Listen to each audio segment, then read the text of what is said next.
What is up, family? God is good. You better be giving him all the praise. Got a special show today. Brought my brother, Zach Deputy, on, and we're just gonna talk about whatever. We don't have a plan. We're just gonna let the Holy Spirit guide us.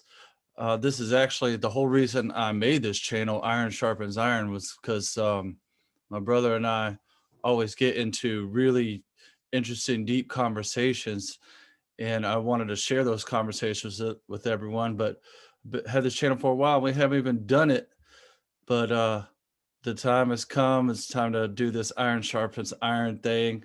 What's up, Zach? Where are you? It looks like you're on vacation, man. Yeah, that's just a background picture from St. Lucia. I'm on my bed, chilling at the house.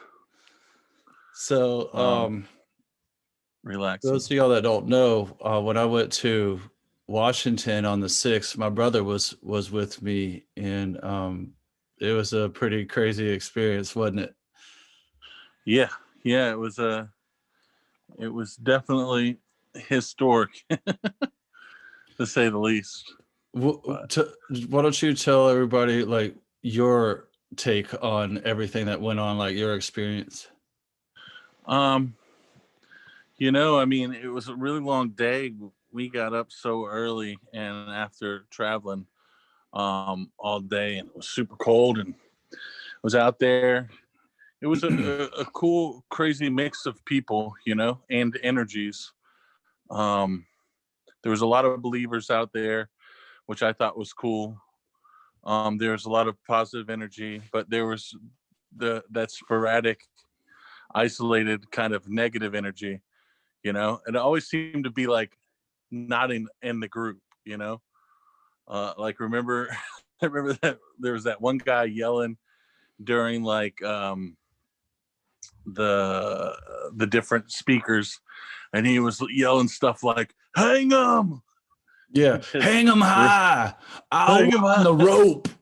And I kept remembering like rebuking him in the spirit, like, "Oh man, this is weirdo. Get out of here with that noise." But what I noticed, like, and there was a few people like that, like the guy that passed us by when we were walking towards the Capitol was like, "This is our house. We're going in. We're getting in this place." What I noticed is whenever I saw or encountered a person that was like that kind of had completely different energy than the rest of the group, they were always by themselves. And so I kind of took it like they were trying to go rile up people and inspire them with this dark energy to do something bad, but it wasn't the majority of the people. Like you saw, by the time we got close to the Capitol where we were, mostly it was people singing hymns and praying and stuff, not people who wanted to go and run up there. I'm sure there were some good people who ran up on the steps. It seemed like it was kind of invited for the most part. Yeah, I remember walking up, and like they had those metal barricades. Yeah, and I remember looking at them, and they were just open by the time we got there. everything was like, open.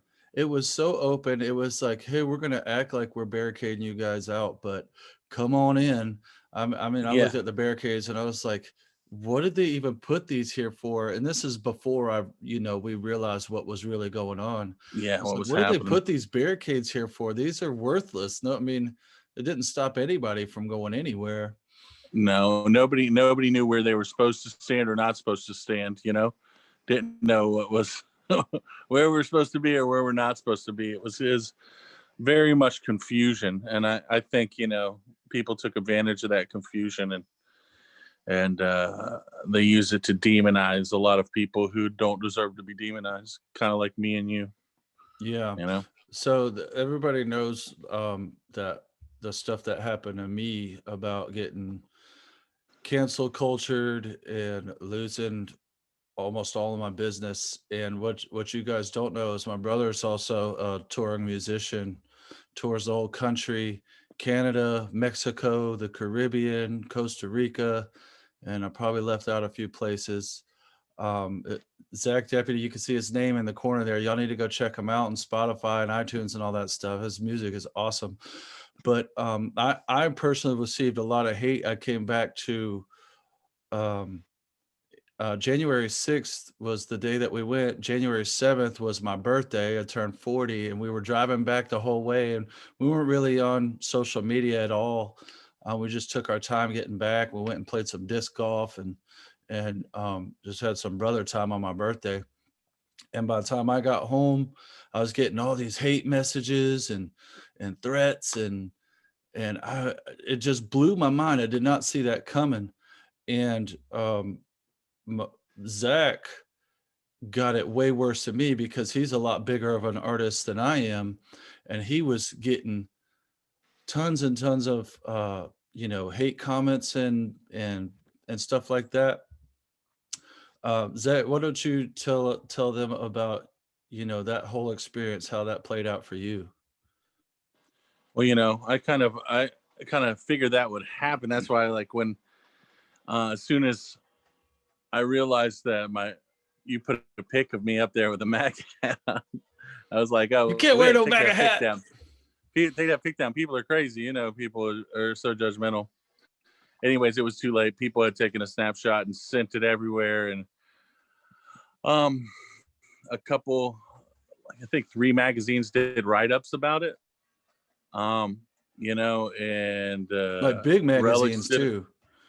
Yeah, Relics did a write-up online, Live for Live Music, and some other people. And so the word got out there really crazy, and my phone was blowing up and like nonstop with the question, "Is this you? Is this you?" You know.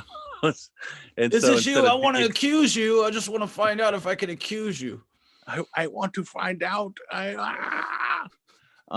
But so I made a quick video, telling people why I was there and all that jazz to support my country, to support freedom, and support the president over the walking corpse known as Joe Biden.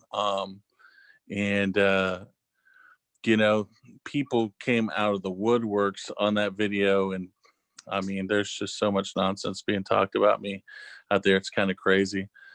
But the cool thing about it is the amount of messages I've gotten. I think I'm through the January 18th. I just got through January 18th. I'm trying to go from the day and get through them, but thousands and thousands and thousands of personal messages where people, and the vast majority of them, 19 out of 20 of them, people just sending me love, sending me support, saying that they're with me, saying that most of them are like, "Hey, we're really proud of you. I really want to say that, but I'm too afraid to say that."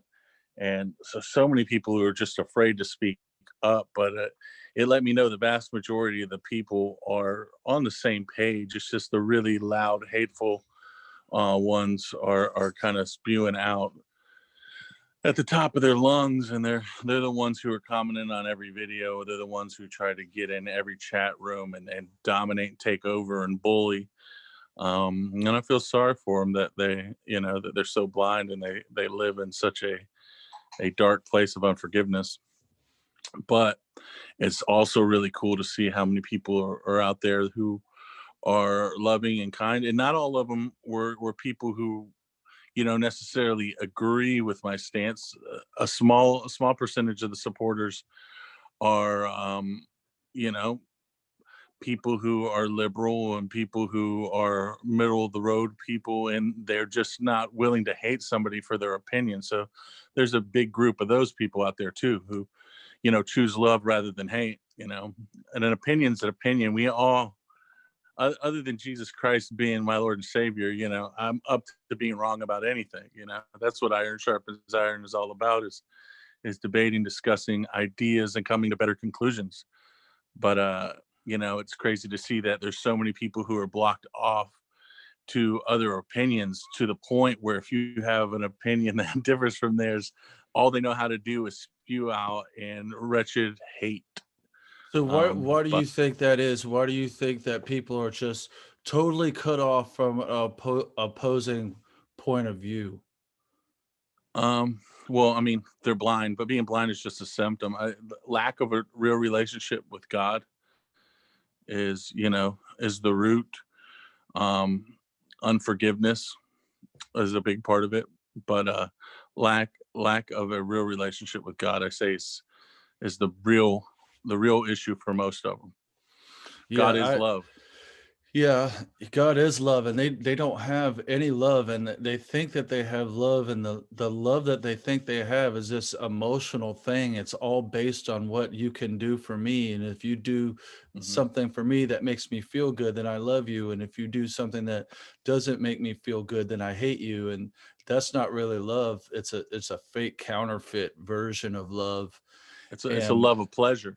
yeah, they're addicted to their pleasure, and they need pleasure because they're holding on to their their trauma, they're holding on to their pain from their childhood, and that's all a result of the fact that they haven't forgiven the people of their past. That's why I keep telling you guys, you got to forgive, you got to. It's liberty, it's freedom. But one thing I noticed about our situation, and I've been in this situation before, this year. This was like another round for me of being attacked like that. What I've noticed is, like, initially the first response, like when this situation happens, it's like all negative, evil, hate, yeah, yeah, yeah, yeah, yeah, yeah, yeah, yeah, and it just hits you like boom, and it seems to come out of nowhere. It's like, what is this? Um and then the people with love start to come out, and the love ends up being way greater than the hate. And what I've noticed is that um there's not as much hate and evil as it appears. They're just louder in the beginning, and it's like a little chihuahua. It just, yeah, yeah, yeah, yeah, yeah, and it seems a lot worse than it really is. But I like you, I got a lot of nasty messages and comments too, but the amount of comments of love and support vastly outweighed the negative, hateful comments. And that was encouraging to me, even though it seems like we lost everything business wise. I know blessings are coming, they're coming.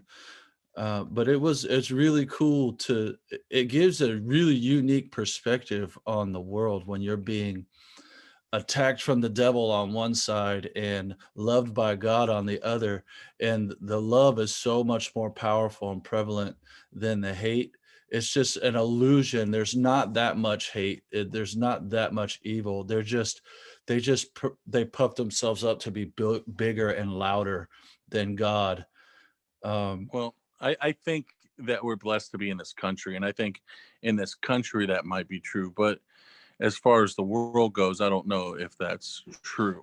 You know, that's a good point. um, and that's part of what we're fighting for in this country right now. Because if we lose our freedom and we lose our ability to express ourselves, then you might see a situation where the majority of the people's hearts grow hard and the majority of the people's hearts grow cold, and we don't have this love. I see so much positives in this, but you can't forget to look at the negatives. That there's all these people are reaching out to me, but there's so many of them that are afraid to speak up. And God doesn't give us a spirit of fear, right? So that spirit of fear that's in them is from the devil, and so they are reacting to the spirit of the Hmm. devil and to some degree or another by them just being afraid to speak up. Yeah, that's But one I, thing I that get it. oh, go ahead. Sorry. I was gonna say I get it. I get their position, and I don't judge them for it.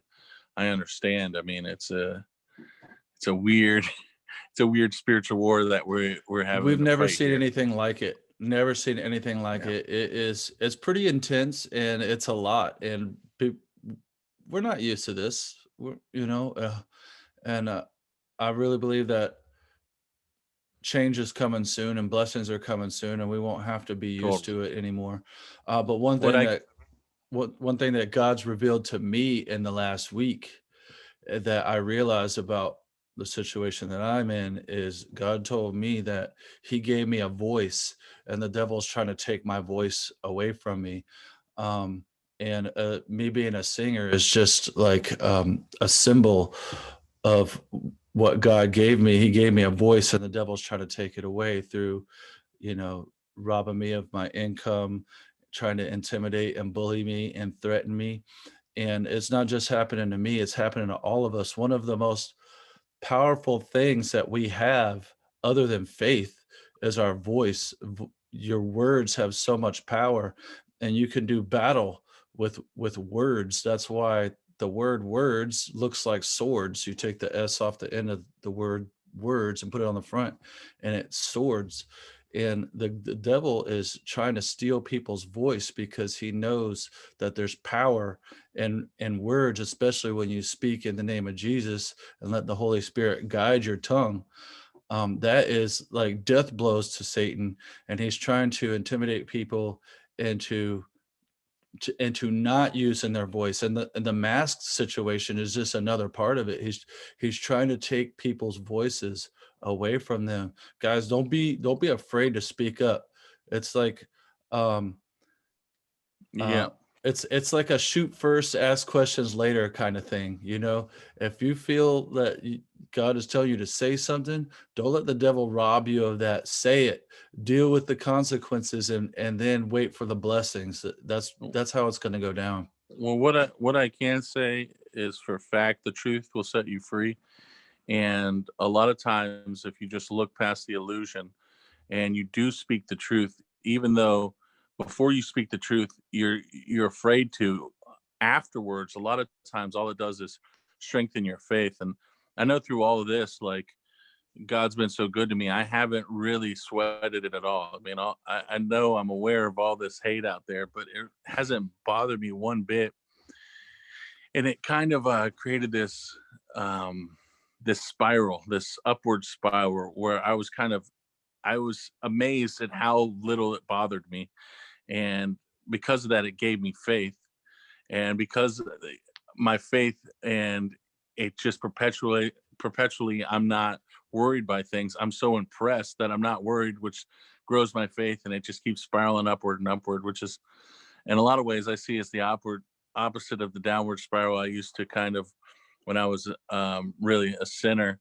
I used to live the life of sinning and then feeling depressed and insecure because I sinned, and because of that insecurity, I wasn't strong enough to overcome the next sin, and then I would sin again, and then it would keep spiraling. But right now, I feel like on this upward spiral of faith. Because of faith, I'm taking actions. Those actions are giving me more faith, which are causing me to take more actions. And speaking up, speaking truth, and standing for God in general will always add to your faith, add to your strength, and bless you in your life, like in the short term and the long term. Yeah, You and it know, might not seem like it in the short term. It might seem like, oh man, I messed up. I shouldn't have said that. And the devil will try to get in your head and say, you know what? And I've had so many people say this to me. If you would just, if you don't have to say anything, just focus on your business. Just, if you didn't say that, you wouldn't have to deal with all this stuff. And I'm like, no, my business is the least of my concerns right now. There's a spiritual battle going on, and I want to be a player in the game. I don't want to be a cheerleader. And I'm just a natural born fighter. We are, our family is. And I think Christians are supposed to be fighters, and Christians have gotten complacent and scared to say anything, scared to offend anyone. And that is just ridiculous, because Christian means Christ-like.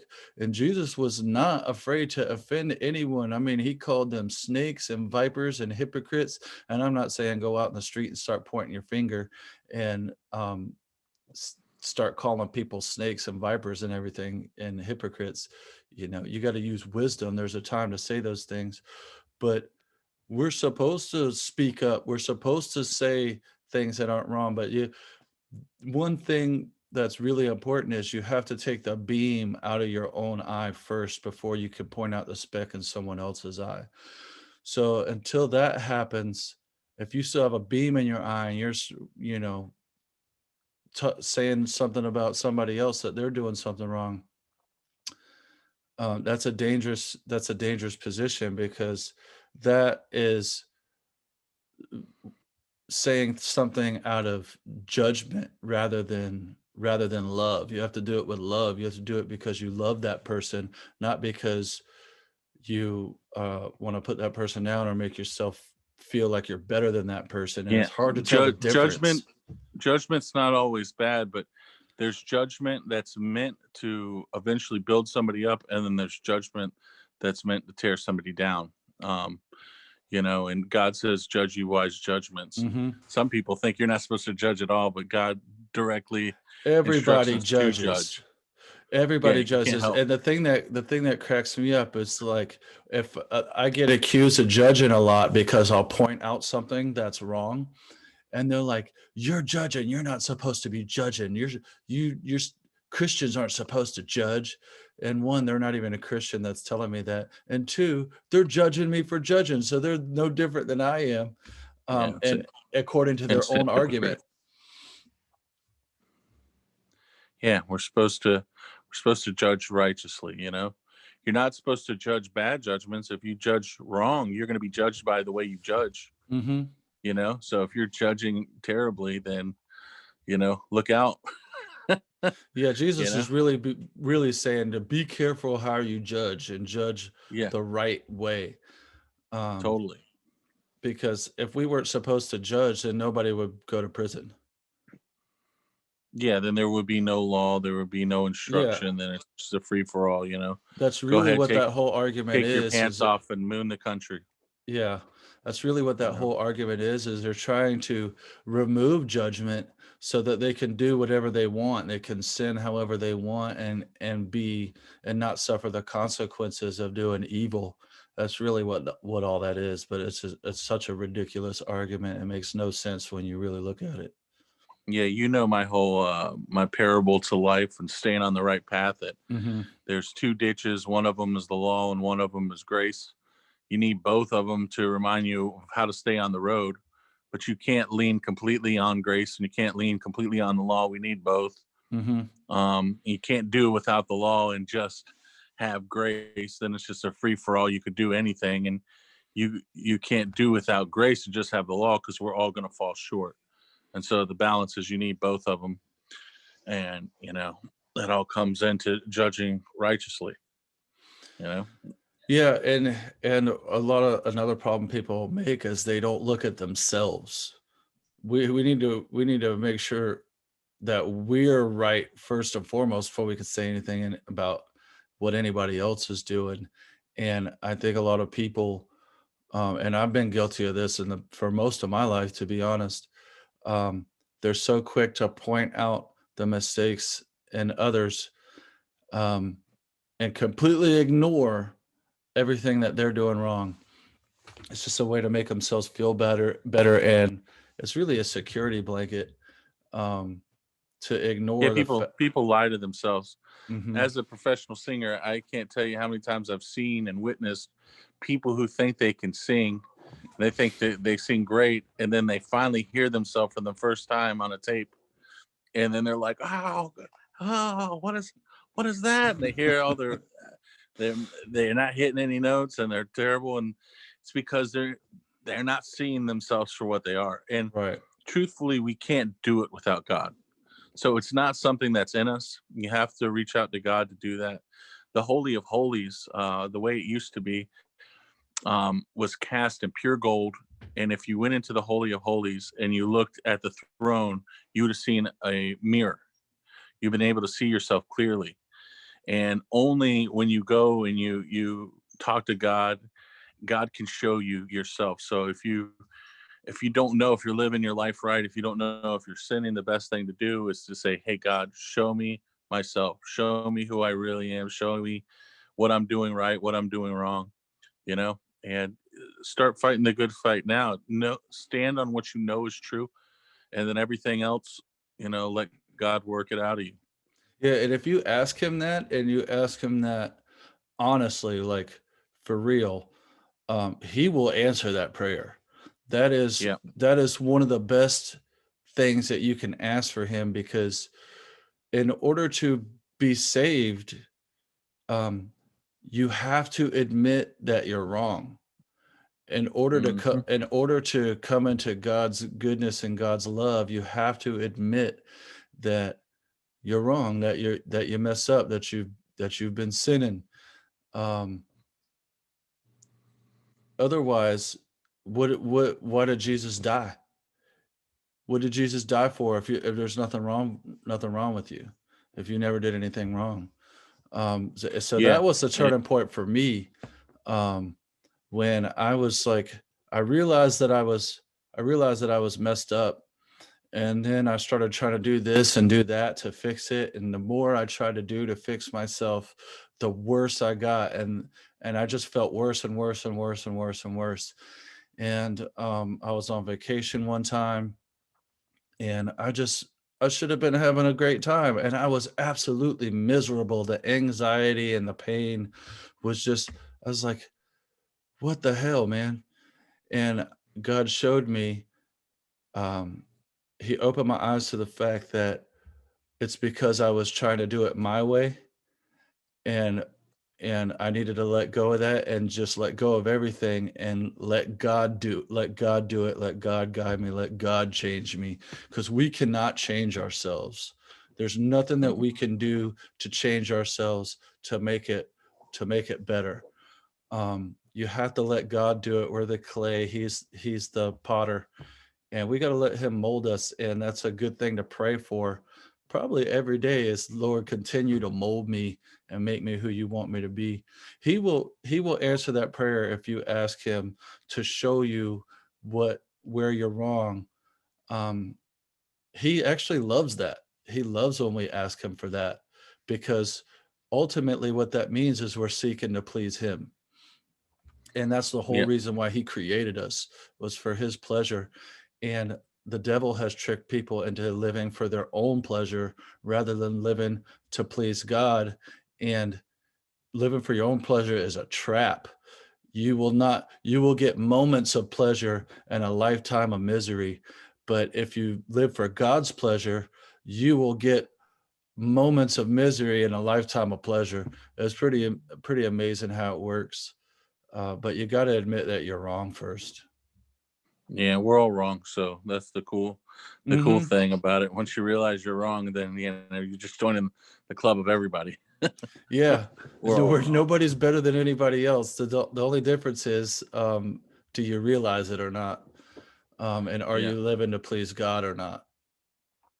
yeah, 100%. And I mean, we're designed that way too. To our true pleasure comes from serving. You know, we are made in the image of God, and God sent His only Son down here who sacrificed His life for us.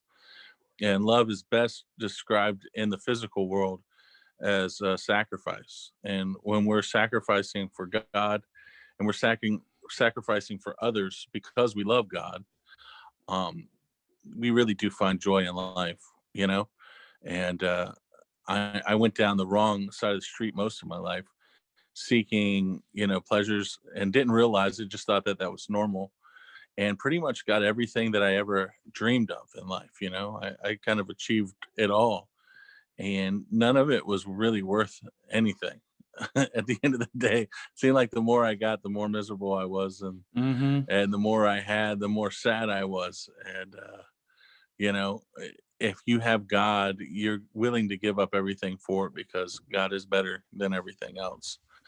Somebody wrote me, some hate mail, and they were like, I hope that I hope that losing your whole career is worth it, worth sticking up for what you believe the country is. And I was like, yeah.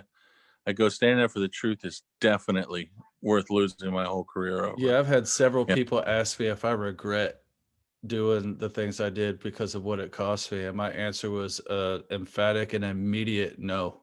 I don't regret it at all.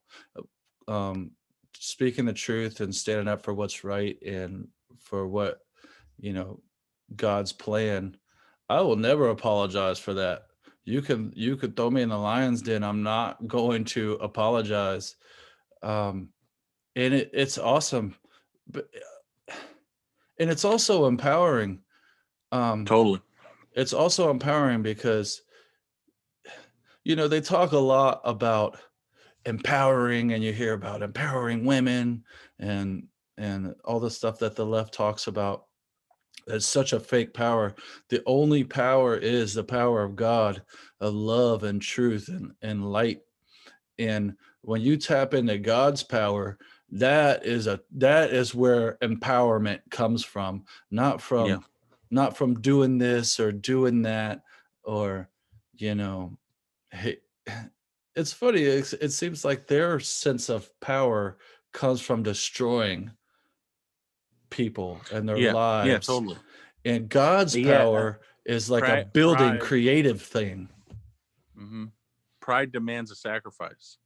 So if somebody's living by pride, they to justify their pride, their God, which is their self, which is their pride, to justify it, they have to put down people, destroy people, so they can sit at the top and go, "Ugh," sit over it, and that's how they feel strength and feel power, um, which is completely the opposite of God. Our goal is to build people up, to lead people to God so they can stand, they can be strong, and then they can do it for others. It's all a growing and building phase, but for them, it's a very destructive phase where they destroy things to feel power and authority over it, you know, whether it's just character, whether it's babies, whether it's people's careers, whatever.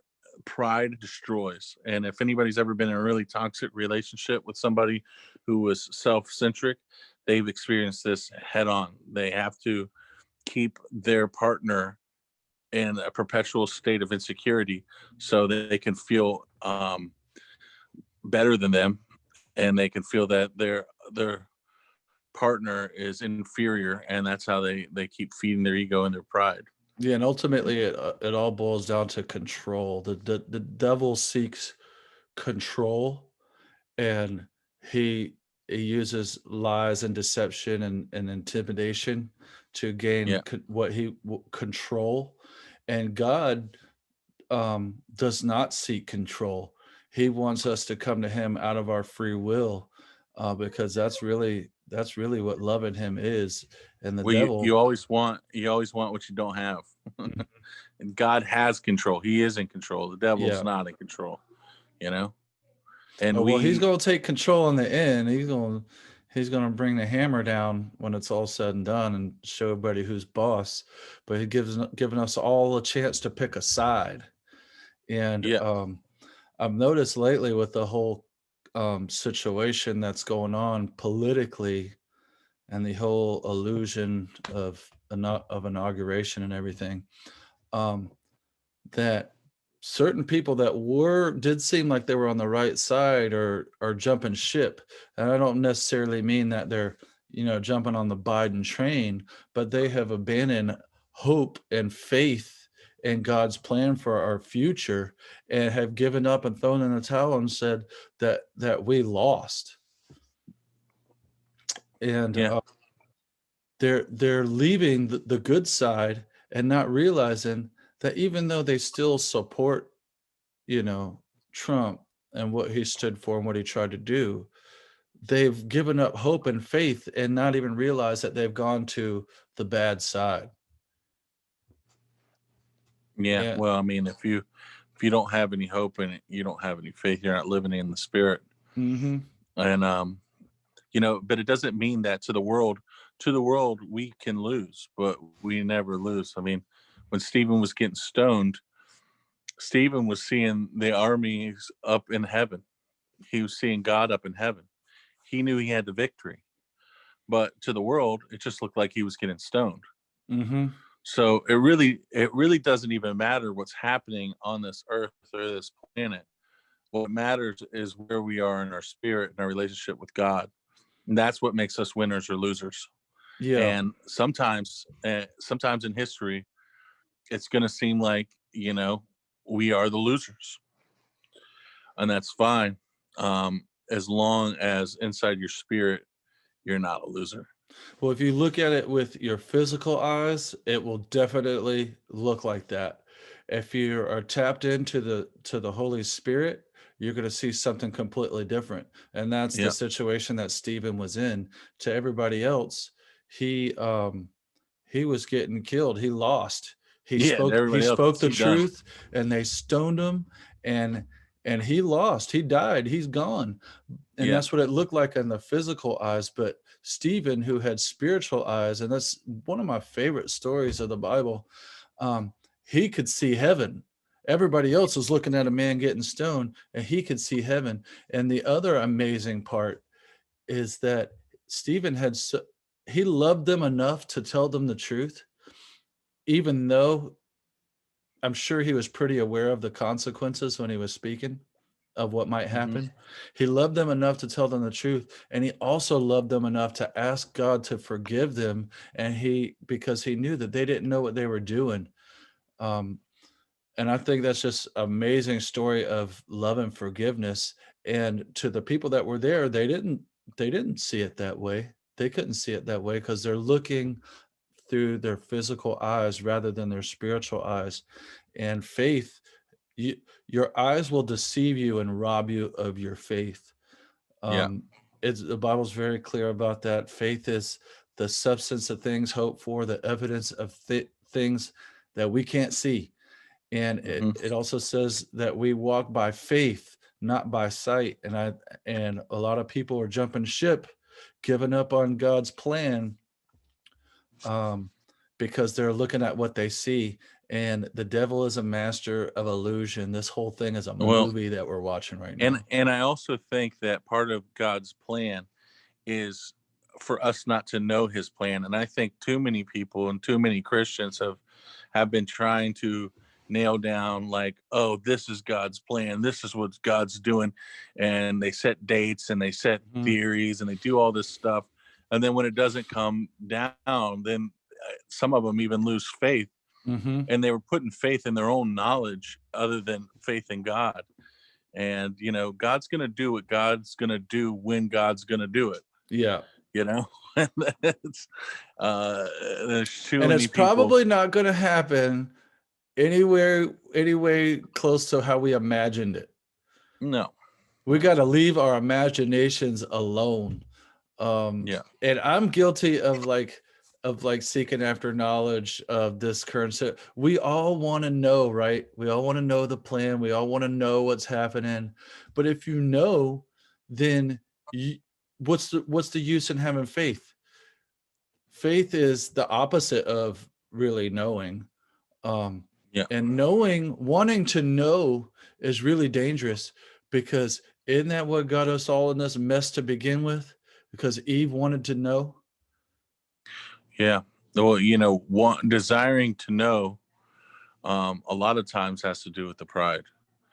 God told her not to eat of the tree of knowledge of good and Hmm. evil, and she just really wanted to know. She just had to know. If God tells you something, he loves you, it's for a purpose, and you can take that to the bank. It's Hmm. it's good to go. And I mean, that's pretty much what 2020 was for me, is realizing that faith over knowledge, and faith is so much more powerful than knowledge, and just leaning on God and letting him do what he does and use me where he can. And his timing is perfect and my timing is not. Learning and growing into that, like, has really helped me in my life and helped me in my stress level, because knowledge stress you out. If you're trying to lean on knowledge, it's going to stress you out. And not worrying about knowledge at all and just leaning on the spiritual part of my being and trust and faith in God, um, totally just relaxes my whole being, my whole heart, and makes life so much easier. Yeah, I've noticed that the more we go, I've probably learned more in the last year than I have maybe in any other year. And I've made the knowledge mistake a lot this year, and I thank God for showing it to me that I was doing that. Because I mean, I was setting dates, I was thinking that things are gonna happen like this, it doesn't happen the way I think it's gonna happen, and a lot of people, I think, suffered from that on January 20th, where they thought that they're going to see a bunch of people in handcuffs. They just had it set in their heart that it was going to happen on that date, and it didn't happen. And a lot of people just gave up. Well, we lost. That's it. It's over. And it's It's not not. over. is never. It's not about us either. It's Yeah. that's one thing that gets me, like it's like, oh, we this, we that. It's all about God's glory. And so it's designed to find the best outcome for God's glory and the most people to be saved. Mm-hmm. And we don't know what that is. And people who are thinking too self-centric, then they're definitely going to miss the times when they happen. And another Anyways, thing that, oh, go ahead. my phone's getting low. I only got 10% left. It's gone from 30 to 10, so we probably got like 5 minutes left. All right. Well, we can wrap this up pretty soon.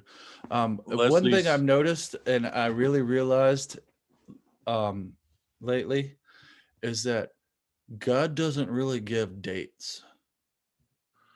no. So we need to stop trying to figure out what the date is. It'll happen when it happens. So just I would suggest that people pray, ask God for wisdom, ask God for strength to show you the things that He wants you to see, to know the things that He wants you to know. Stop trying to figure things out, stop trying to set dates, stop trying to know everything. Let go and just have faith in God and be a watchman. Pay attention to what's going on.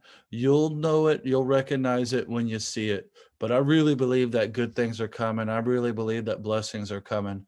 I really believe that this nation has belonged to God since the beginning, and God is not going to let it fall. Totally. Um, Leslie's friend sent her this chapter in Psalms 56. I want to read it because I think it's pretty cool. It's like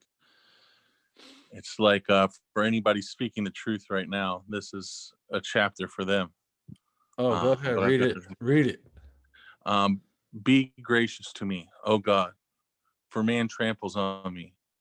All day long, an attacker oppresses me. My enemies trample on me all day long, for many attack me proudly. When I am afraid, I put my trust in you, in God, whose word I praise. In God I trust. I shall not be afraid. What can flesh do to me? All day long they injure my cause. All their thoughts are against me for evil. They stir up strife, they lurk, they watch my steps, as they have waited for my life. For their crime, will they escape? In wrath, cast down the people, O God. You have kept count of my tossings. Put my tears in your bottle. Are they not in your book?